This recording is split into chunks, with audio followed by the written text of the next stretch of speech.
Right, in this video, we are going to go over section 5.1 and 5.2. The topics is antiderivative and indefinite integrals. So the goal of this section is to find the antiderivative and indefinite integrals. So a term antiderivative and then integral is the same thing for the function using the formulas and the property. So what is an antiderivative? Basically, up until this point, we learn how to take the derivative, differentiate, right? We keep using differentiate the function first and then take the derivative. Now, the inverse operation of taking the derivative is antiderivative. Inverse term of differentiate is to integrate. So we went forward direction. Now we are going to do a backward direction. So let me read the theorem. If the derivative of two functions are equal on an open interval a comma b, then function differ by at most a constant. Symbolically, if f and g are differentiable function on the open interval a comma b, and f prime of x is equal to g prime of x, then we know that two functions are different by just the difference of a constant. So you learn how to take the derivative of, let's say, 3x. What is it? If you take the derivative of, let's say, 3x, let me rewrite it here. Yeah. Let's say you have a polynomial 3x. You know how to take the derivative. That's just 3. Now I'm going to do the backwards direction. So if we went forward, we can do backwards. So every single problems that we have here, you can check by taking the derivative, and you have to get back to the original problem. So just like we had a couple rules like chain rule, power rule, quotient rule, right? We do have a rules and properties for the integrals. And then those are listed over here. We have a 5, and then we will have a little bit more as we proceed the chapter. The first one is, we call it power rule, antiderivative of x to the n, any power function. The rule to differentiate, it will be x raised to the n plus 1. So you gain a power, because think about this. When you take the derivative, you lose a exponent. You lose a power because we subtracted by 1. So if you're thinking going in opposite direction, then you better add 1. And then divide by n plus 1. And we always add constant c, because think about it here. When you take the derivative of 3, let's say, then you know that original function, I could have 3x. You know that derivative of 3x is 3. But also, if you take the derivative of 3x plus 5, this also works. Derivative of 3x plus 5 is 3. So we could have these constant terms. So we always put add c in case if we have the derivative where we have a constant, because we lose the term. So in order to go opposite, there is a two possible situation. You could have just 3x or 3x plus 5. So we just put add c in case it has a constant term. E to the x, antiderivative of e to the x plus c. Just like when you take the derivative of e to the x, it's just e to the x. Recall that derivative of ln x was 1 over x. So it's the opposite. If I take antiderivative, you get ln x. So antiderivative of 1 over x dx will be ln of x in absolute value. Just like the derivative, the constant remain the same. When you take the antiderivative constant, you can leave it or pull it out and then make it separate.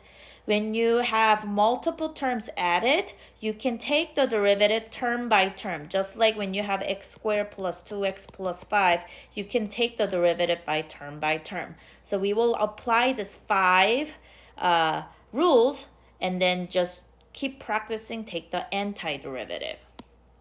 Okay, so going in reverse direction. So starting with number 1.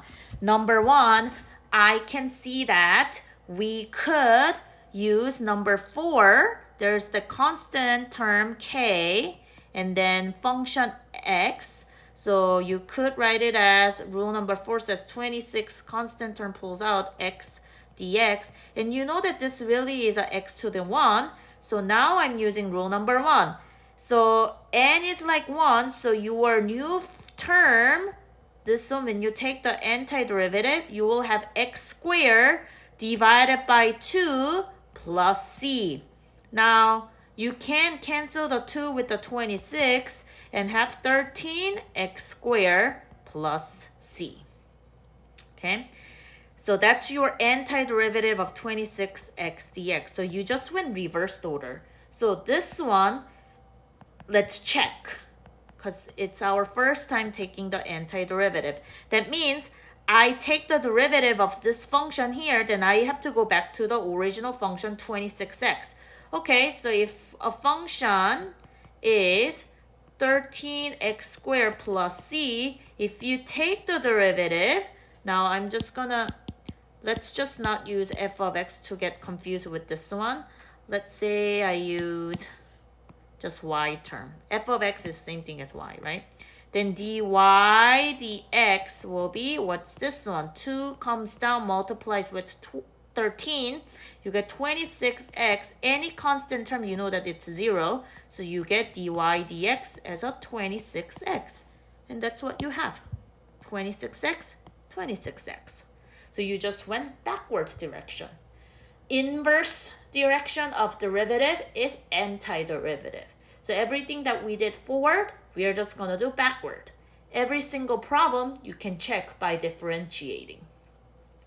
Okay, let's keep going and then do more exercise.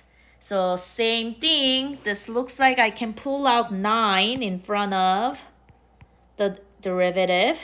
So 9, x raised to the 1/2 dx. This time your power is 1/2. So I'm going to have 1/2 plus 1. So I have 9 stays the same. This term here will be x raised to the 1/2 plus 1 is 3/2 divided by 3/2. Don't forget plus c. Okay, let me just put this on the bottom here. All right, then let's simplify this. Again, you can rewrite it as 9 times 2/3 x raised to the 3/2 plus c. 3 goes into 9 3 times. 6x raised to the 3/2 plus c. So that's your answer here. Now it's asking you to check. I will check. That means if I take the derivative of 6x 3/2, I better get 9x to the half, because that's the reverse order. Bring down, multiply by 6. I have y is equal to 3/2 times 6x. Subtract 1, right? We're at 2/2, so -1/2. Constant, 0. 2 goes into 6 3 times. 3 times 3, 9x raised to the -1/2. Oh, oops, I'm sorry, +1/2. Because 3/2 take away 1. 3/2 minus 2/2, that's a 1/2, +1/2. So that's what we have, x raised to the 1/2. Okay, so I'm going to do one more check, because 1 through 3 we are checking. Okay, so we make sure that we are getting the right answer. So let's do this one. 7 is a constant, so I can pull out by rule number 5 and rule number 4. And looks like I have e to the x this time. So antiderivative is just e to the x. So 7 pulls out. Derivative of e to the dx is just e to the x plus c. Very simple. And you can check 7 e to the x plus c if you dy dx. If you take the derivative, then this is 7 e to the x. Derivative of x is just 1. And then plus c is just the zero, constant term is 0, so you do get dy dx as a 7e to the x. Okay. All right, let's keep going. Find all the antiderivative for dy over dz as a 7z raised to the negative 1 plus 3. All right, so we have dy dz is written as 7z negative 1 plus c. Now you have the y term and then z term on the right. So I'm going to multiply dz and then dz term. So you have dy equals to 7z raised to the negative 1 plus 3 times dz. When it says find the antiderivative, that means take the integral.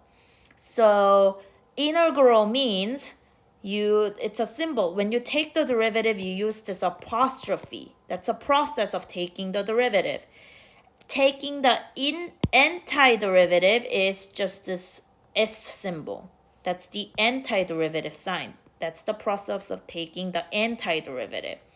Well, if you take the antiderivative of dy, then it's really, there's a 1 in front, right? You can have 1 times anything. So think about this. Going backwards direction, which function give you derivative of 1? When you have function x, you know that derivative is 1. So backwards direction, so I'm going to have just x, y on the left hand side. The variable is y. Now we have to take the derivative of each one. So by property number 5, I can separate it when you have an adding between. So I'm going to take the antiderivative term by term. So this is same thing as 7 z negative 1 dz. Add antiderivative of 3 dz, just separate it. Okay. Now this part over here, you can rewrite it as 7 over z, because negative power dz, and then antiderivative of 3 dz. It's a constant, so you can pull that out. So you have a 7 over 1 over z dz, and then you have 3 dz. And let's keep going.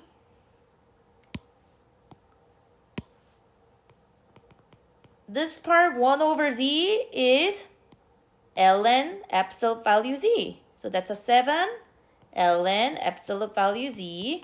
And any constant term, it's going to be 3 with the z, right? Because think about this. If you're not sure if you took the antiderivative correct, you can always reverse the order. So if you take the derivative of 3z, you get 3. So that's good. Plus c. Don't forget the c. So that's taking the antiderivative.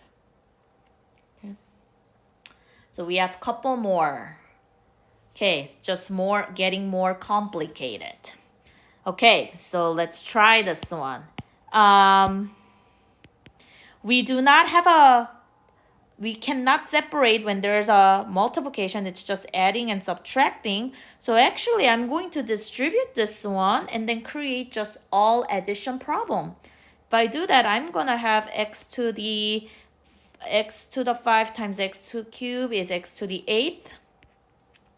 7x to the, you add the power, so 7. 6x to the 5th, and then dx.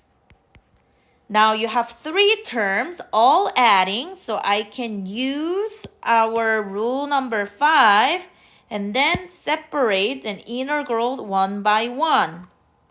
So that's what I'm going to do. I'm going to create 3 different integral. Then it's a very simple integral problem. Okay. Now let's take a derivative one at a time. This is a very simple one. Rule number 1, x raised to the n. You just add power, divide by new power. So my first term is x to the 9, because 8 plus 1 is a 9, divide by 9. Plus 7, you can pull that out, then you're really going to have 7 integral x raised to the 7. So 7 stays outside. X to the 7 plus 1 is 8, divide by 8. Same thing, pull the 6 out, then you're going to have 6 antiderivative x to the 5th. So you're going to have 6x to the 6 divided by 6, and then plus c. Don't forget, always plus c. You could have a constant term.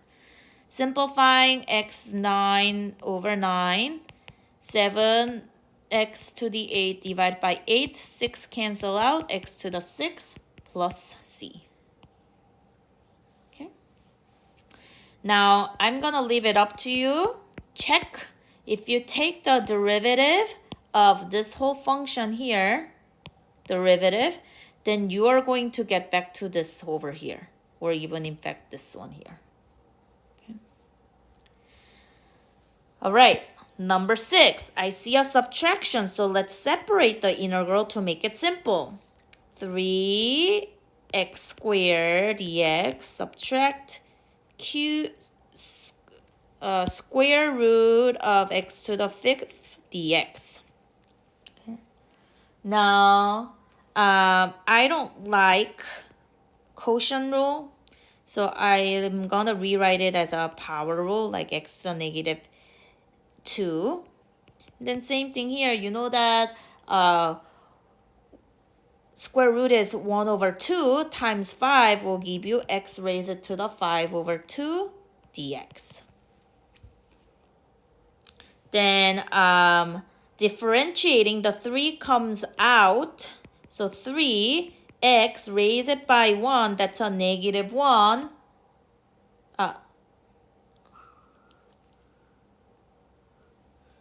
Negative 1. So divided by negative 1. Here you are going to add 1 or 2 over 2. So I'm having x raised to 7 over 2 divided by new power 7 over 2. Don't forget, after you differentiate, don't forget plus c. Each term have a plus c. Let's do a little bit of a simplifying. This really is negative 3x to the negative 1.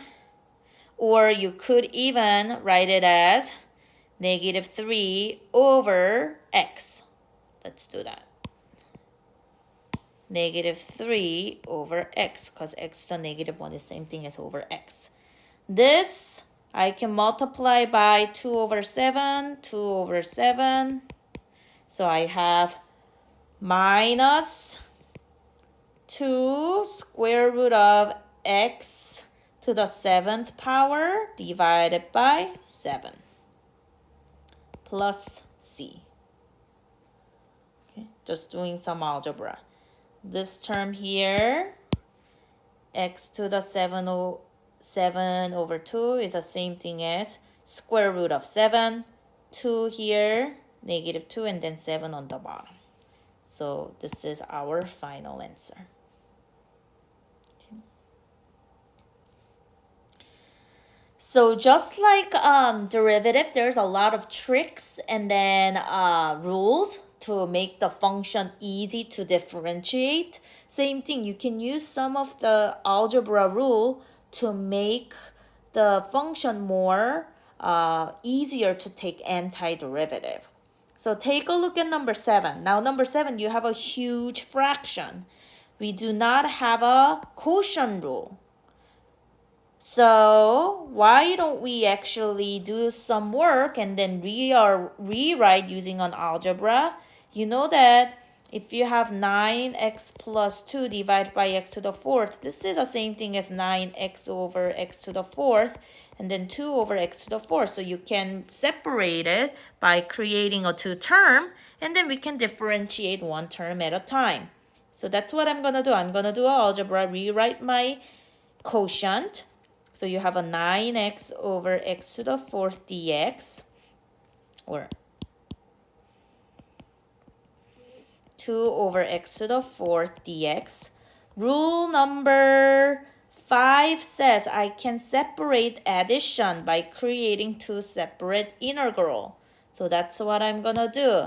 I have addition, so I can separate it by creating 9x x to the 4th dx plus 2 over x to the 4th dx. Okay, now let's do a little bit of algebra. I can cancel this, so this can be rewritten as 9 over x cubed dx plus 2 over x to the 4th dx. All right, and then what happens? Then you can actually rewrite this over x to the 3 as an exponent by using a negative notation, so it's easier to differentiate. Same thing, 2x to the negative 4 dx. All these coefficient comes out, and then this is just a simple rule, so you gain a power divided by new power. So the first term will be 9 comes out, adding 1, so that's going to be x to the negative 2 divided by negative 2. Second one, 2 comes out, x adding 1, negative 3 divided by negative 3 plus c.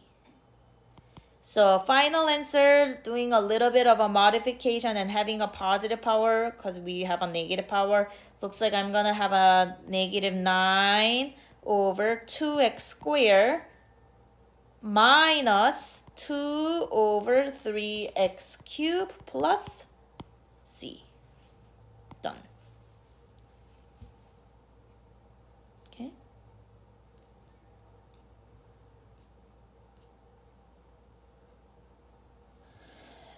All right.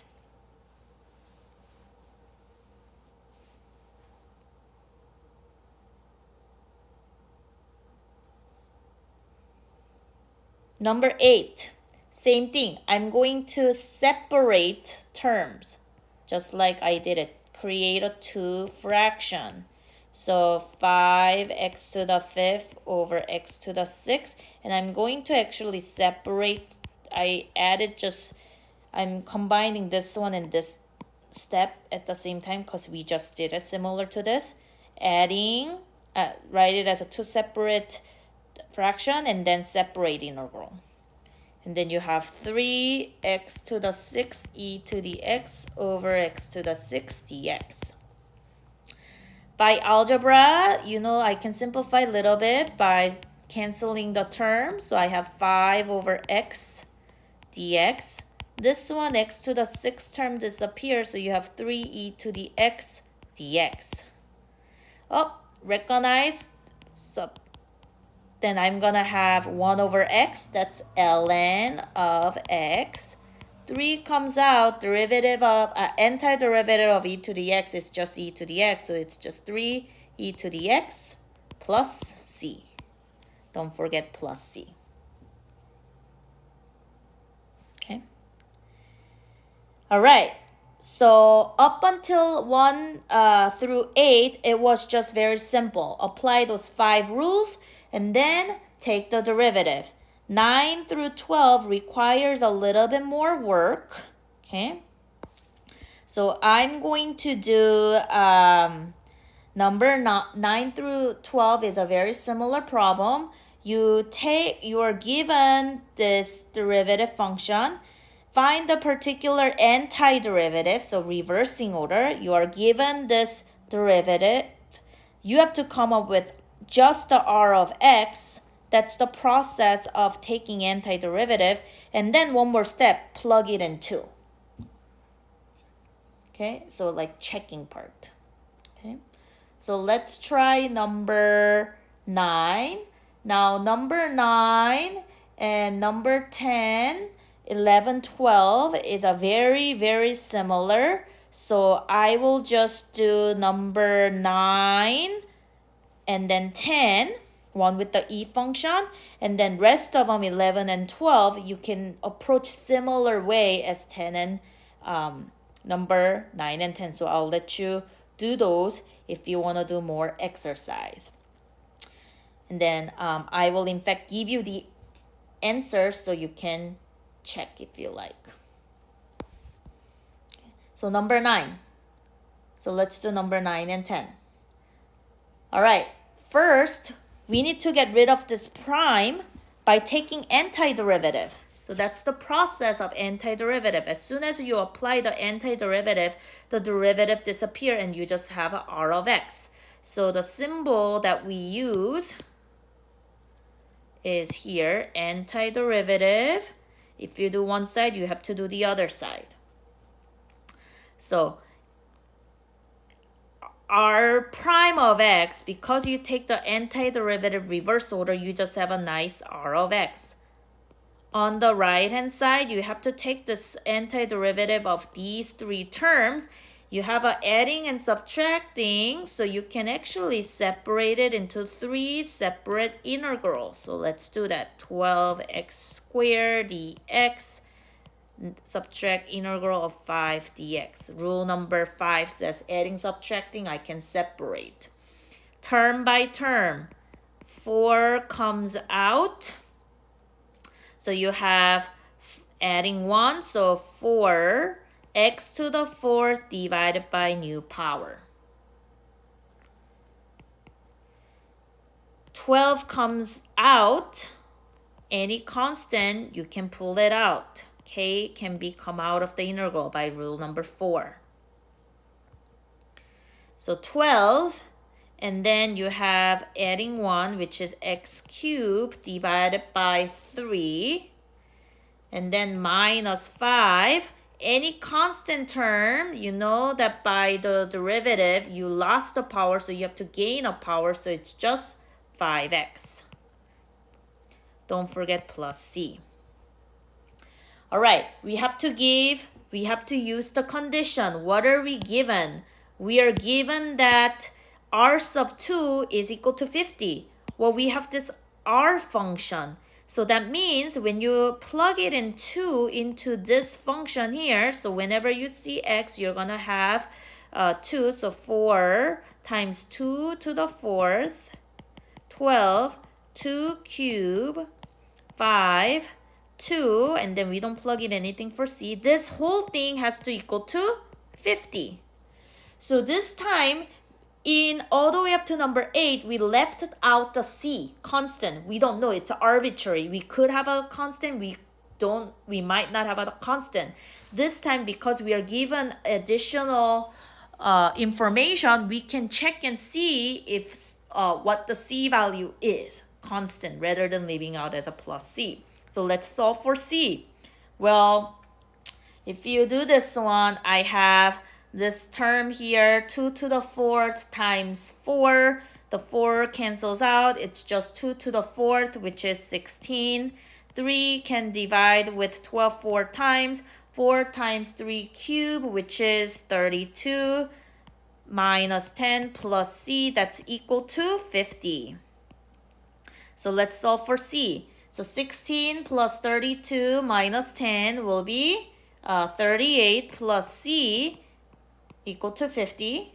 Subtract 38, so c is equal to 12. So that means your original function r of x, before we stopped here, because we are given a new information, now I can substitute that with the 12 here. So your final answer, r of x, that satisfies this two condition is 4x to the 4th over 4 plus 12x cubed over 3 minus 5x plus 12. Okay? So that's what makes it different. You have this extra term so you can solve for c. So I have one more together, but rest of them is same thing too. They give you the function, they give you additional condition. They give you the function, they give you additional condition. So for each one, you will be able to find the c. So I'll do one more together in the video. 11 and 12, I'm gonna give you the answer for the whole polynomial with the c term solved. You can check and see if you get the same answer for additional practice problem. So one more together. Number 10, same thing. I'm going to take antiderivative so that I have original y function. But before we do that, let's multiply each one by dt, so that my t term is on the same side. So you have dy is equal to 5e raised to the t plus 4t minus 8, whole thing multiplied by dt.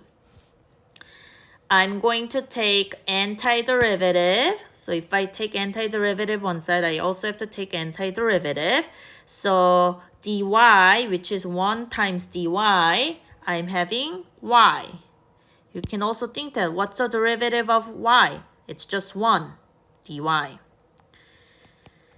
By rule, I can separate this. 5e to the t, antiderivative 4t.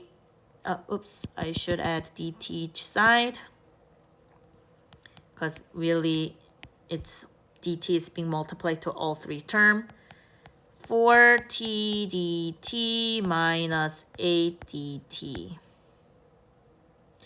So we have 5e to the t dt. That's just gonna be 5 comes out. E to the t is just e to the t. So 5e to the t dt.